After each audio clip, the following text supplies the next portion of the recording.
Este é um vídeo que eu já vejo por aí há algum tempo, provavelmente teria que fazê-lo e parece que chegou agora. Independente do motivo, ao longo dos últimos meses, vi um grande aumento de pessoas falando sobre o fato do Islã aparentemente estar certo sobre as mulheres.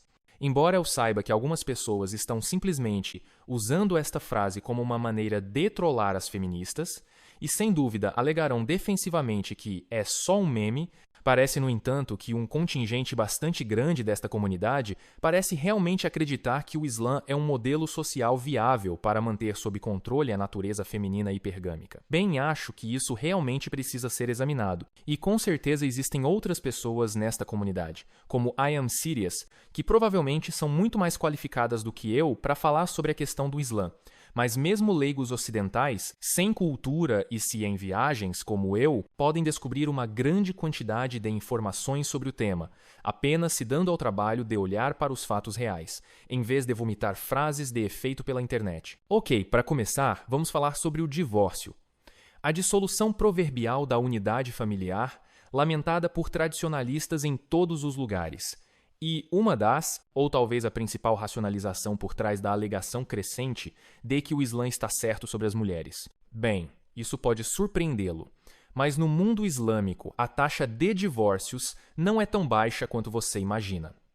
A Indonésia é o país muçulmano mais populoso do mundo. De acordo com o Statista Indonésia, viu 408 mil casais muçulmanos se divorciarem em 2018, com uma população muçulmana de 225 milhões. Isso coloca a taxa bruta de divórcio da como unidade muçulmana na Indonésia em 1,8. Isso é quase 2/3 do caminho para a taxa bruta de divórcio de 2,9, que vemos nos Estados Unidos feminista. Statista também nos diz que houve um pouco mais de 2 milhões de casamentos muçulmanos no mesmo ano. Isso significa uma taxa de divórcio de 20%. Está melhor do que nos Estados Unidos? Com certeza. Mas uma chance a cada 5 ainda é bem pior do que jogar a roleta russa. Esses são os tipos de números dos quais estamos falando aqui.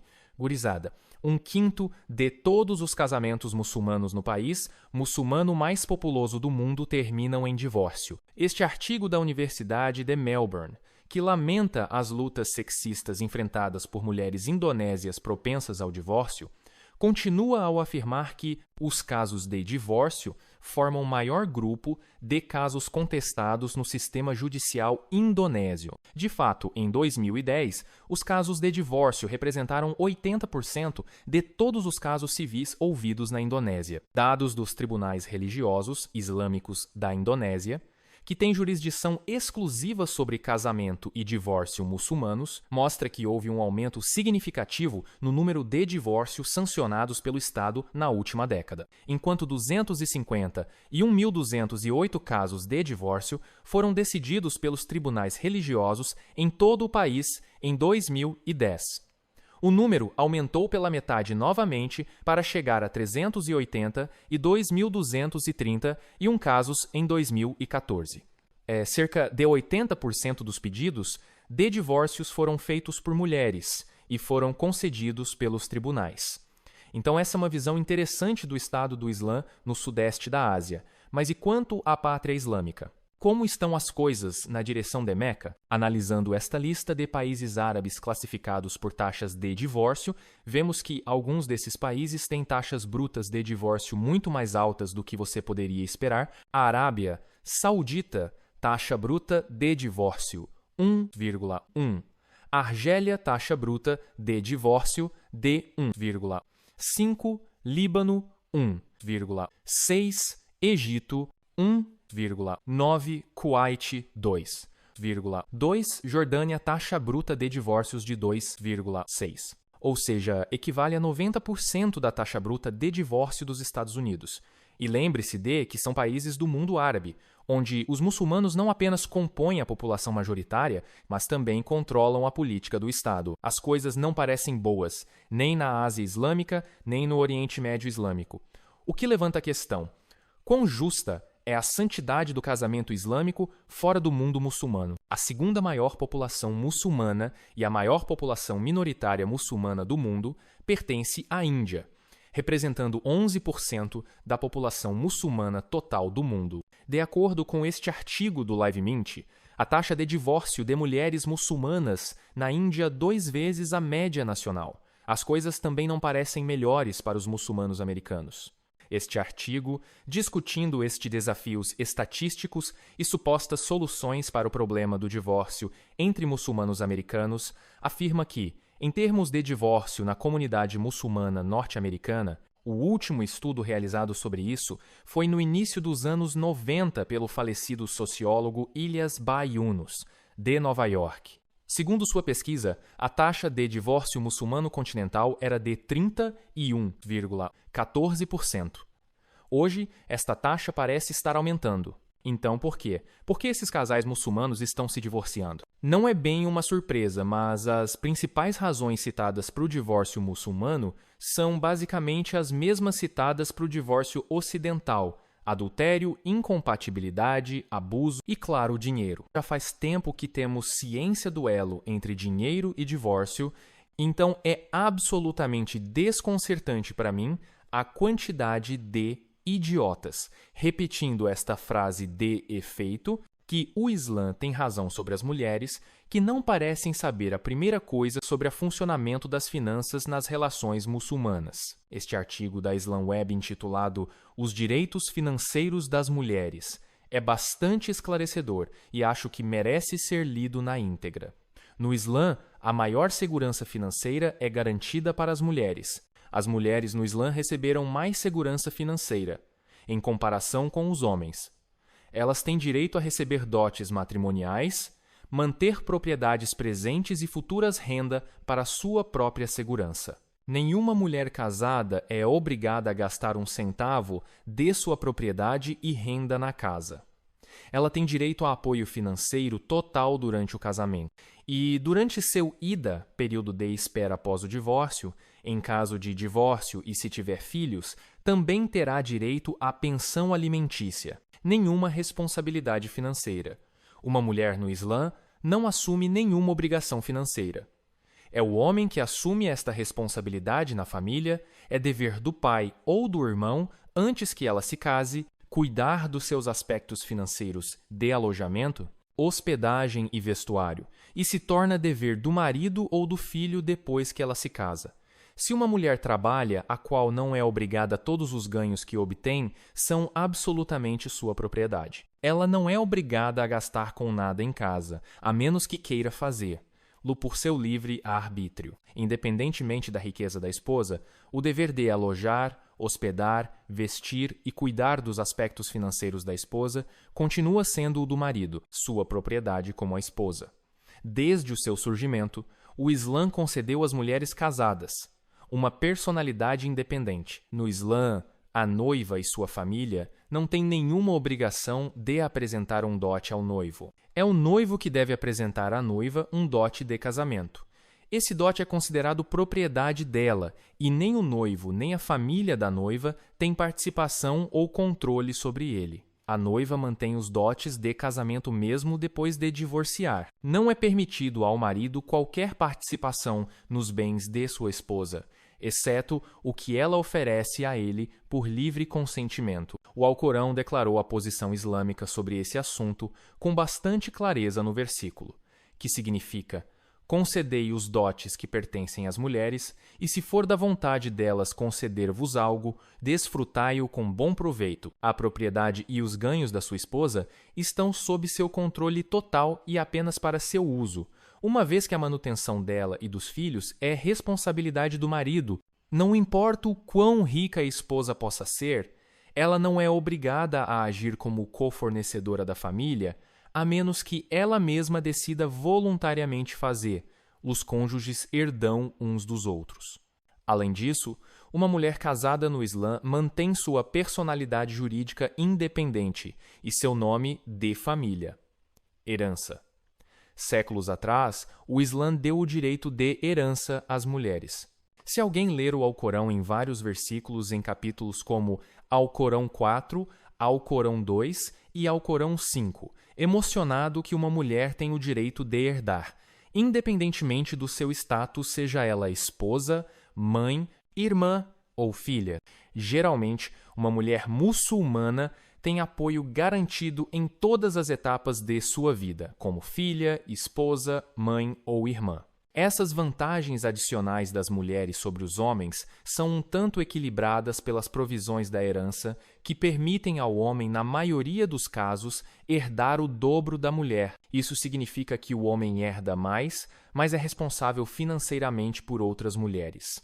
Filhas, esposas, mãe e irmãs, enquanto a mulher, ou seja, uma esposa, herda menos, mas mantém tudo pelo investimento e segurança financeira, sem a obrigação de gastar parte disso, mesmo para seu próprio sustento, comida, roupas, moradias, remédios, etc. Uma das diferenças mais importantes entre o Alcorão e outras religiões é a atitude em relação à herança feminina. Da propriedade de um parente falecido, o Islã aboliu todos os costumes injustos e deu a todas as parentes por herança, ao contrário de outras religiões. No Alcorão, Alá diz: aos filhos varões correspondem uma parte do que tenham deixado seus pais e parentes. As mulheres também correspondem uma parte do que tenham deixado os pais e parentes, quer seja exígua ou vasta uma quantia obrigatória. Mães, esposas, filhas e irmãs muçulmanas haviam recebido o direito de herança 1.300 anos antes que a Europa reconhecesse a existência desses direitos. A divisão da herança é um assunto vasto, com uma enorme quantidade de detalhes em diferentes versículos do Alcorão, como o Alcorão 4, 7, 11, 12 e 176. Justificativa racional das ações. A regra geral é que a participação feminina é metade da masculina, exceto nos casos em que a mãe recebe participação igual à do pai. Esta regra geral, se tornada isoladamente de outras legislações relativas a homens e mulheres, pode parecer injusta. Para entender a lógica por trás dessa regra, é preciso levar em conta o fato de que as obrigações financeiras dos homens no Islã excedem em muito as das mulheres, como afirmamos anteriormente. O noivo deve fornecer à noiva um dote de casamento, que se torna sua propriedade exclusiva e permanece assim mesmo se ela se divorciada posteriormente. A noiva não tem obrigação de apresentar dotes ao noivo. Além disso, o marido muçulmano é encarregado da manutenção de sua esposa e filhos. A esposa, por outro lado, não é obrigada a ajudá-lo nesse sentido. Seus bens e ganhos destinam-se apenas ao uso dela, exceto o que ela pode oferecer voluntariamente ao marido. Além disso, é preciso perceber que o Islã defende fervorosamente a vida familiar. Encoraja fortemente os jovens a se casarem, desencoraja o divórcio e não considera o celibato uma virtude. Portanto, em uma sociedade verdadeiramente islâmica, a vida familiar é a norma e a vida solteira é a rara exceção. Ou seja, quase todas as mulheres e homens em idade de se casar são casados em uma sociedade islâmica. À luz desses fatos, poderíamos apreciar que os homens muçulmanos, em geral, têm maiores encargos financeiros que as mulheres muçulmanas e, portanto, as regras de herança visam compensar esse desequilíbrio de modo que a sociedade viva livre de todas as guerras de gênero ou de classe. Após uma comparação simples entre os direitos e deveres financeiros das mulheres muçulmanas, pode-se afirmar com segurança que o Islã tratou as mulheres não apenas de maneira justa, mas generosa. Presente conjugal obrigatório para uma mulher. Quando uma mulher se casa, ela está recebendo, ela recebe um dote. Ela recebe um dote conjugal, que em árabe se chama mar. Isso é mencionado no Alcorão no versículo que diz: e dê às mulheres no casamento seu dote como um presente gratuito, mas se elas, por seu próprio prazer, lhe doarem qualquer parte, pegue e divirta-se com bom grado. Para um casamento ser solenizado no Islã, mar é obrigatório. No entanto, no Islã, não há limite inferior nem limite superior para mar, mas o Islã incentiva mar inferior, porque um mar inflado sobrecarregaria o casal, e não apenas o marido, e os faria começar suas vidas com um saldo negativo, ou pelo menos esgotados financeiramente. Existem várias culturas que invadiram as sociedades muçulmanas, que reverteram essa questão e fizeram com que as obrigações financeiras do casamento estivessem no ombro da esposa e de sua família. Exigir dote da esposa, direta ou indiretamente, é proibido no Islã. No entanto, se os pais da guria derem a ela algo por seu livre-arbítrio, isso será aceito, mas exigir ou forçar direta ou indiretamente, isso é proibido no Islã. Sei que a lista de passa pra cá foi bem longa, mas acho que era necessário ler na íntegra para realmente obter uma compreensão concreta das realidades financeiras em torno do casamento muçulmano. Agora, essa última parte sobre mar, o dote islâmico ou o preço da noiva, é extremamente importante para entender a dinâmica do casamento islâmico e, posteriormente, do divórcio islâmico. O artigo afirma que o Islã incentiva o mar inferior, mas isso não parece ser a realidade. Como sabemos muito bem, não há realmente um teto limite para os passa-pra-cá femininos. Se você der uma polegada às mulheres, elas levarão uma milha. As mulheres muçulmanas, obviamente, não são exceção. Por exemplo, este artigo com intitulado Afeganistão, os homens lidam com o alto preço do amor no Afeganistão. A tradição exige que o noiva apresente uma quantia substancial em dinheiro, chamada mar ou wawar, a família de sua noiva. Os defensores dizem que a tradição é um sinal de respeito pelas mulheres e fortalece os laços entre as famílias. Mas em um país que sofre de pobreza e desemprego generalizados, muitos homens não podem se permitir a tal gesto e são forçados a vender suas terras. Vou viajar para o exterior para ganhar dinheiro para o mahar, como afegãos abastados, pagam quantias cada vez mais altas de dinheiro como wawar. Seus vizinhos mais pobres acham difícil seguir a tendência. Alguns deles vendem suas terras, tomam emprestado dinheiro de parentes ou saem para ganhar dinheiro trabalhando no Paquistão ou em países árabes. Alguns homens têm mais de 40 anos quando conseguem pagar o casamento. Este artigo, intitulado O Preço da Noiva no Afeganistão, um nome impróprio do mahar, nos dá uma visão mais pessoal dos processos e tribulações enfrentadas pelos homens muçulmanos e suas famílias que tentam seguir a estrutura supostamente patriarcal de sua região tradicionalista.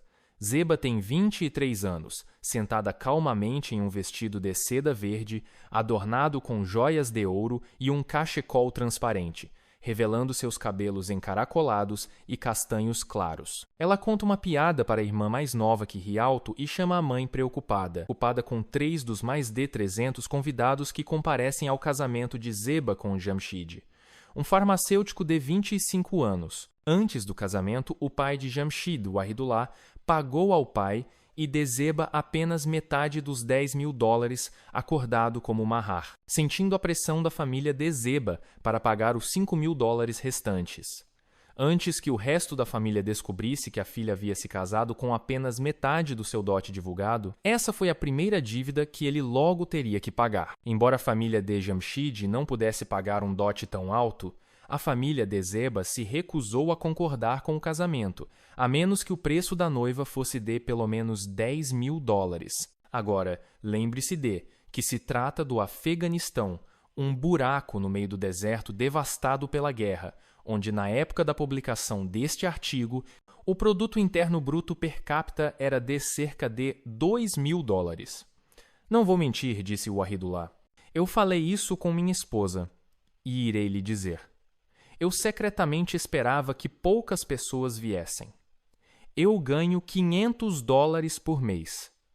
Meu filho ganha $250 por mês.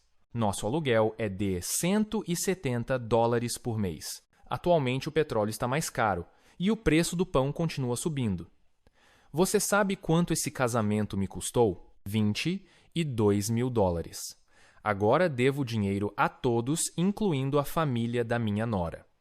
Em uma situação não muito diferente do Ocidente de hoje, em que homens sem dinheiro estão sendo responsabilizados por prejudicar as perspectivas de casamento das mulheres americanas, o Oriente Médio Islâmico já estava tendo sua própria e proverbial crise de casamento entre homens já em 1987, onde esse estado lamentável do direito de dote feminino aparentemente havia aumentado, a ponto de alguns líderes do governo islâmico começarem a contemplar novas iniciativas assistencialistas em uma tentativa vã de manter artificialmente a máquina tradicional de casamento islâmico em funcionamento. Obviamente, sendo o ginocentrismo o que é, de fato, essas iniciativas para salvar o casamento islâmico não estavam presivelmente focadas em restringir os instintos hipergâmicos das mulheres árabes,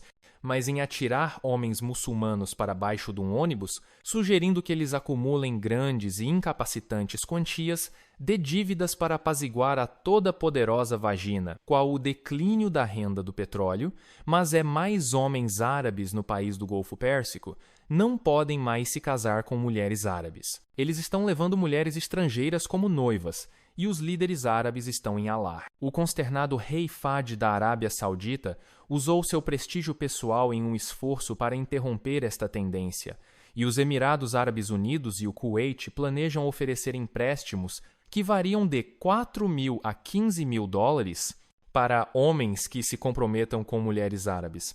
Então, agora que entendemos este preço da noiva, acho que podemos voltar à questão do divórcio islâmico. Sem dúvida, você ouviu a alegação feminista de que, sob a lei islâmica, os homens podem se divorciar, mas as mulheres não. Essa alegação é totalmente falsa. Aqui está um exemplo de uma alegação feita pela organização pró-feminista Human Rights Watch, em um artigo que lamentou as lutas institucionais enfrentadas pelas mulheres muçulmanas na Argélia que desejam se divorciar e depenar completamente seus maridos. Quero que você preste muita atenção aos detalhes específicos nesta reclamação. Um homem pode se divorciar unilateralmente, enquanto uma mulher deve recorrer aos tribunais. Se uma mulher deseja se divorciar sem o consentimento do marido e sem justificativa, ela precisa pagar seu dote ou uma quantia equivalente em dinheiro ao marido em troca do divórcio. Deu para sacar? Até as próprias feministas basicamente admitem que esta não é uma situação em que os homens podem se divorciar unilateralmente, mas as mulheres não. É uma situação em que a mulher pode, de fato, optar por se divorciar do marido unilateralmente sem justificativa. No entanto, ao fazer isso, ela pode perder seu dote de casamento, mahar. Isso não tem nada a ver com direitos humanos ou direitos iguais. Trata-se de direitos das oportunistas. Tudo gira em torno do dinheiro. É sobre isso que as feministas estão putas da vida. Elas querem que as mulheres muçulmanas possam se divorciar unilateralmente sem justificativa e manter todo o dinheiro que o marido e toda a família dele tiveram que se endividar para que haja o casamento e, ironicamente, de acordo com o artigo anterior da Islamweb, isso deve acontecer de qualquer maneira. Um noivo deve prover à noiva um dote de casamento que se torna sua propriedade exclusiva e permanece assim mesmo que ela se divorcie mais tarde. Feminismo e tradicionalismo são duas faces da mesma moeda ginocêntrica pedestalizadora de vagina, e o Islã tradicional não é exceção. Parece que em muitos casos, incluindo este, as posições do Islã tradicional são, na verdade, simpáticas com as posições do feminismo ocidental de terceira onda. E isso ainda é só uma meia mentira contada aqui. A capacidade do homem de se divorciar, como reivindicado por essas feministas, está longe de ser unilateral. Assim como o preço dote, a noiva pago no momento do casamento, também existe uma nota promissória islâmica chamada mehr. Isso é o equivalente islâmico de um acordo pré-nupcial, onde o homem promete pagar à esposa uma quantia em dinheiro, no caso de um divórcio. O mehr tende a estar no topo. Presumivelmente, o processo de pensamento dos homens muçulmanos é: nós nunca vamos nos divorciar, então eu posso aproveitar a oportunidade para bancar magnânimo. Bah, meu Deus, o que poderia dar errado? Pré-nupciais no Irã enviam milhares de homens para a prisão. Quando Sadegh se casou com a namorada da faculdade, ele nunca pensou que seriam daqueles iranianos que enfrentam a ruína e até a prisão por causa de enormes somas exigidas pela família de sua esposa. Mas o sistema de Mariah, no qual futuros maridos concordam em pagar um certo número de moedas de ouro à noiva em caso de divórcio, deixou milhares de homens definhando nas prisões iranianas e muitos desamparados. Nossa Mariah estava alta, cerca de 800 moedas de ouro, mas quando estávamos planejando o casamento, não pensávamos em como poderia terminar, disse Sadegh, que se divorciou no ano passado após 8 anos de casamento. Cada moeda de ouro vale cerca de 10 milhões de reais, ou $300. Um trabalhador com o salário médio do Irã precisaria de 50 anos para ganhar a 800 moedas de ouro. Quer saber? Estou absolutamente apaixonado pela última linha deste artigo. Nós pensamos que tudo iria continuar sem problemas para sempre. E isso é dito por todos os homens que já foram depenados num divórcio. Mas não se preocupe, Sadegh. Tenho certeza de que você vai se divertir muito na prisão iraniana. Porque, afinal de contas, você é um patriarca. O Islã está certo sobre as mulheres. Responsabilidade financeira desigual, mesmo quando os dois parceiros trabalham. Taxa de divórcio que chegam a 20% ou 30%, dependendo do ambiente socioeconômico. Mulheres iniciando o divórcio em grande maioria, em até 80% dos casos. Dotes de noivado exorbitantes, pelos quais os muçulmanos estão endividados a pagar, e pré-nupciais, em favor da mulher que, francamente, até deixariam com vergonha a pensão alimentícia ocidental. Então, o que aprendemos com tudo isso? Bem, nada. Nós não aprendemos porra alguma que já não sabíamos antes. E honestamente eu me pergunto seriamente, por que estamos revisitando toda essa estupidez, quando a androsfera coletivamente explorou, argumentou, se estabeleceu e fechou essa discussão quase uma década atrás? Aliás, este é um vídeo em que Girl Writes What publicou em 2013, discutindo várias questões relacionadas às relações islâmicas e à política de gênero. Eu quero mostrar alguns trechos do vídeo dela. Agora, o que acho engraçado em tudo isso, já que no Ocidente essas circunstâncias só emergiram devido ao ativismo feminista, é que a lei islâmica havia consagrado esses ideais particulares. Da libertação das mulheres muito antes da Declaração dos Sentimentos ter sido assinada em Seneca Falls, ou mesmo antes de Mary Wollstonecraft e reivindicação dos direitos das mulheres no final dos anos 1700. Agora, uma coisa que o Talibã não fez foi reescrever completamente a lei islâmica, referente ao privilégio feminino e à obrigação masculina. E esta é a raiz da questão, pelo que vejo. O Afeganistão se tornou uma sociedade em que sair de casa era levar a sua vida nas mãos, e onde havia poucas oportunidades de ganhar dinheiro ou gerar produtividade. Mas era um lugar onde as pessoas ainda precisavam comer. E me admira que, segundo a lei islâmica, as mulheres não têm responsabilidade econômica com ninguém, nem com elas mesmas. Agora assisti a um vídeo não muito tempo atrás, em que uma mulher muçulmana chamada Zara Faris, em Londres, usava esse mesmo estado de coisas como argumento do porquê as mulheres muçulmanas não precisam de feminismo. Segundo ela, a lei islâmica não proíbe especificamente as mulheres de trabalhar. Pelo contrário, as mulheres muçulmanas não só podem trabalhar sob a lei islâmica, mas não precisam compartilhar sua renda com suas famílias. Basicamente, se uma mulher muçulmana tem um emprego, o dinheiro que ela ganha é dela e somente dela, enquanto que o marido continua obrigado a fornecer todo e qualquer apoio econômico para uma família, incluindo as necessidades que sua esposa trabalhadora exige. Agora eu trabalho com um homem do Líbano, que confirmou esse aspecto das coisas para mim. Ele tem esposa e 5 filhos e trabalha em 2 empregos para aprovê-los. Sua esposa fica em casa e é exatamente onde ele a quer, não porque ele é um homem misógino, repressivo e dominante, mas porque se ela optar por trabalhar fora de casa, ele e seus filhos não têm direito de nenhuma dessa renda, E ainda assim, é exigido dele suprir as necessidades básicas de sua esposa. Por outro lado, se ela estivesse trabalhando, uma creche se tornaria necessário para a família, e seria meu colega que arcaria a conta. Em outras palavras, se sua esposa optar por trabalhar fora, de casa para pagar pelos luxos que só ela tem direito de ter, ele teria que fazer um terceiro emprego para possibilitar isso. E suponho que muitas mulheres muçulmanas acham que isso é ótimo, afinal, é pura comodidade.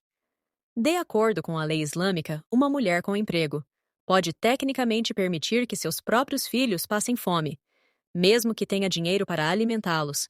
Se esses filhos passarem fome, o marido que será considerado social e moralmente responsável por não fornecer as necessidades da vida. E embora eu duvide que haja muitas mulheres que realmente façam isso, é assim que funciona. Hoje no Afeganistão, uma mulher com emprego, só para lembrar emprego que ela nem precisa, não está apenas tirando esse emprego de um homem, ela está tirando comida da boca da esposa e dos filhos daquele homem.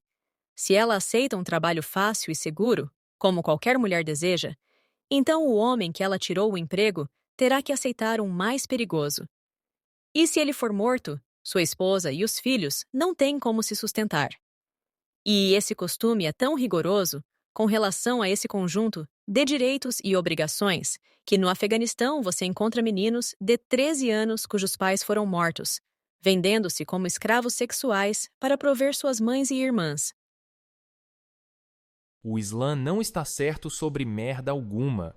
No final das contas, o Islã é a mesma merda fraudulenta e escancarada que o tradicionalismo ocidental. As mulheres muçulmanas ganham tudo de graça, enquanto os homens e meninos muçulmanos são caloteados. Isso é o que estava sendo discutido por MRAs lá em 2013. É decepcionante ter que dizer isso, mas na última meia década a comunidade MGTOW ficou mais estúpida, substancialmente mais ignorante. O entendimento coletivo desta comunidade sobre o empoderamento feminino, a descartabilidade masculina e as sociedades ginocêntricas regrediu. Como uma comunidade focada principalmente na iluminação intelectual sobre a condição humana, nós regredimos. Isso não é uma revelação nova. Tudo o que eu falei neste vídeo são informações que já deveríamos saber de cor neste momento, mas em vez disso, 7 anos depois do vídeo da Girl Writes What, temos homens supostamente red pill correndo por aí como retardados, repetindo clichês retardados da internet como o Islã está certo sobre as mulheres. Tipo, de onde caralhos veio esta ideia? O mito ocidental do patriarcado islâmico é inteiramente baseado em mentiras espalhadas por ativistas feministas, privilegiadas e ocidentais. É a mesma mentira feminista sobre patriarcado e opressão feminina, que reconhecemos imediatamente como uma mentira de merda, quando isso é dito sobre os pensamentos ocidentais de nosso próprio quintal. Mas por alguma razão, quando essas mesmas feministas ocidentais contam as mesmas mentiras sobre o patriarcado islâmico e a opressão das mulheres muçulmanas, esses homens, supostamente red pills, engolem a mesma merda feminista, mordendo a isca totalmente. Optando deslumbrado pela crença de que o Islã deve ser algum tipo de paraíso tradicionalista, utópico de um patriarcado severo. Não é um paraíso, é uma miragem. Os homens muçulmanos são treadcocks capachos e dependentes de sexo, assim como seus colegas cristãos americanos. Talvez ainda mais se incluirmos os exemplos mais extremos e militantes da religião. Afinal, duvido que haja muitos cristãos modernos dispostos a se explodir pela promessa de 70 e 2 virgens na vida após a morte. Da mesma forma, as mulheres muçulmanas são prostitutas gananciosas e desleais, movidas pelos mesmos instintos inatos que qualquer outra mulher. A miragem do patriarcado severo e da estabilidade familiar simplesmente vem do fato de que a ideologia do Islã, como a maioria das ideologias extremas, tende a florescer em ambientes agressivos e pobres de recursos. Esse não é o caso de um tradicionalismo religioso que vem salvar o dia. É apenas que, em uma segunda economia mundial, como a Indonésia, ou em uma economia do terceiro mundo, como o Afeganistão, não é tão fácil para uma vagabunda gananciosa agir de acordo com seus instintos hipergâmicos.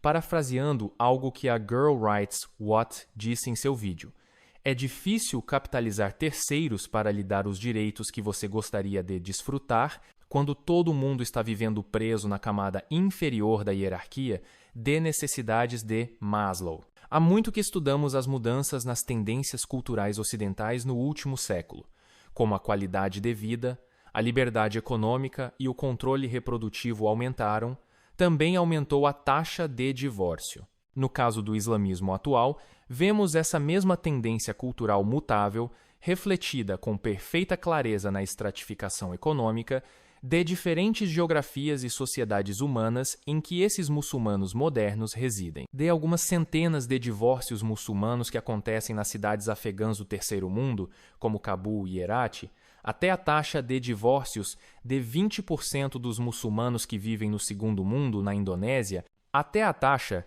de divórcios de 30% e 1% dos muçulmanos que vivem no primeiro mundo da América. Essa tendência é clara como o dia.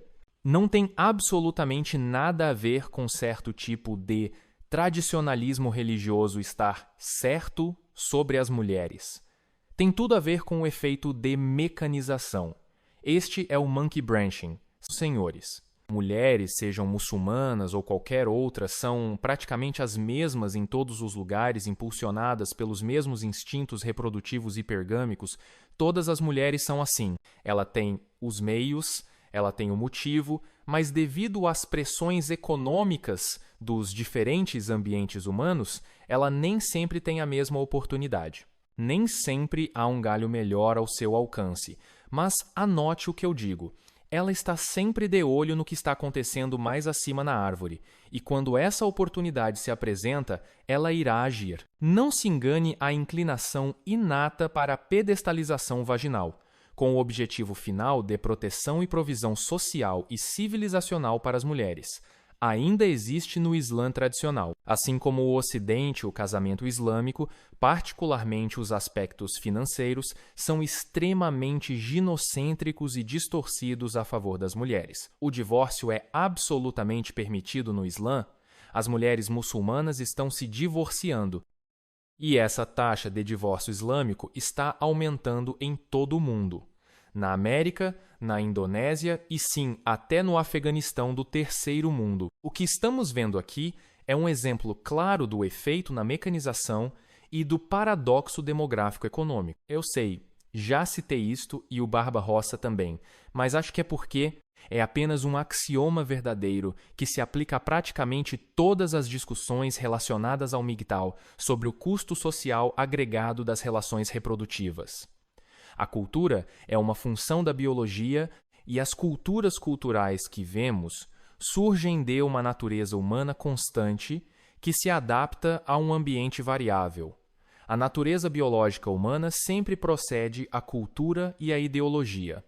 O Islã não é exceção. Não é a última esperança da sociedade. São apenas embrulhos de cores diferentes, além das mesmas velhas tendências naturais de reprodução humana. O fato é que, longe da idolatria da estrutura e estabilidade da família, o casamento e, posteriormente, o divórcio são tratados com tanta liberalidade e têm sido tão simplificados dentro da estrutura do Islã que a lei conjugal islâmica tradicional, na verdade, permite a prostituição direta e paga em espécie. Assim como este artigo do Daily Beast, que afirma de forma eloquente: a garota de programa muçulmana que se casará com você primeiro. Dentro da estrutura do Islã tradicional, o homem e a mulher concordaram verbalmente em casar. O preço obrigatório da noiva, mahar, atua como pagamento em dinheiro pela prostituição. Elas fodem e ambos concordam verbalmente em anular o casamento 2 horas depois, dado que a lei islâmica também permite a poligamia, isto é, vários casamentos simultâneos. Parece ser consistente com a lei islâmica se envolver neste tipo de prostituição escancarada enquanto casado. Agora, embora eu pessoalmente não tenha dilemas morais com a prostituição, arriscaria adivinhar que se você é realmente um conservador tradicional, procurando uma maneira de salvar a santidade do casamento e da família, o Islã pode não ser a solução que você estava esperando. E além da questão da prostituição ser tão transparente quanto nas ruas, também há a questão das amantes. Esse mesmo modelo islâmico de poligamia e casamento transacional também permite arranjos formais de prostituição a longo prazo, onde as amantes ou concubinas são apoiadas financeiramente por homens casados, muitas vezes com a esperança de que seu marido sugar daddy endinheirado acabe substituindo sua atual esposa principal por ela. Isso é algo que eu não consegui encontrar tanta informação online, mas sei que Ayan Sirias escreveu sobre isso no passado e disse que era uma prática muito comum, pelo menos nas partes da Indonésia onde ele morava. Existem tantos aspectos da cultura islâmica que a maioria das pessoas não entende ou simplesmente nem conhece. Basta olhar para este artigo do Paquistão. Tribunal Tribal de Sindh-Multa menino de 10 anos por caso com mulher casada. Porra do Paquistão, meus caros. Um país onde o estupro homossexual acarreta a pena de morte. Mas uma mulher pedófila pode estuprar um guri de 10 anos. E é o guri de 10 anos que é multado por se envolver em um caso com uma mulher casada. Não. Sério. Repete para mim como o Islã está certo sobre as mulheres. Quer saber o que mais está acontecendo no Paquistão?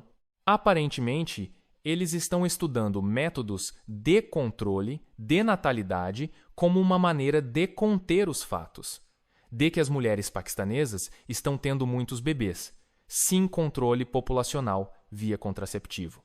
Não é nos Estados Unidos do feminismo, nem mesmo em Israel. Esta é a República Islâmica do Paquistão, o terceiro país muçulmano mais populoso do mundo, o Estado teocrático extremista, principal responsável pela formação e financiamento dos malditos talibãs. Eles querem utilizar os métodos de controle de natalidade para manter a taxa de fertilidade baixa. Olha, pessoal, esses não são os droides que vocês estão procurando. O Islã não é uma nova esperança para o tradicionalismo.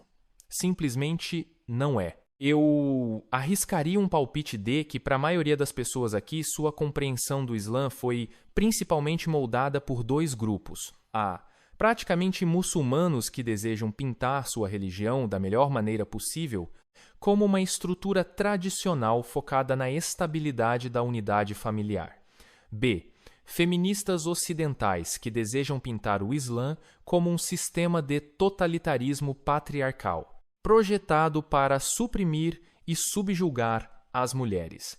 Nenhum dos casos é verdadeiro. Quando você olha para os fatos, o Islã é exatamente o mesmo sanduíche de bosta ginocêntrico em que as mulheres ganham tudo grátis, enquanto homens e meninos saem fudidos. Não há soluções rápidas para os problemas sociais generalizados, beleza? Você não pode revogar, não pode colocar as mulheres de volta na cozinha e o Islã não está certo sobre as mulheres. A natureza humana é uma coisa complexa, que foi simplificada ao longo de muitos milhões de anos na dura realidade da natureza, com o objetivo instintivo e psicológico final sendo sobrevivência e replicação.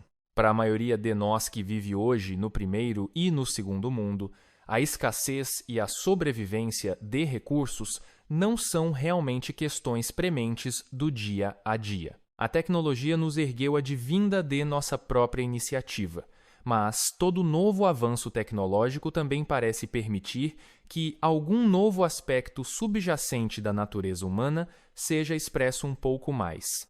E os homens, sendo o gênero biologicamente descartável, tendem a encontrar-se sendo os últimos da lista quanto a isso.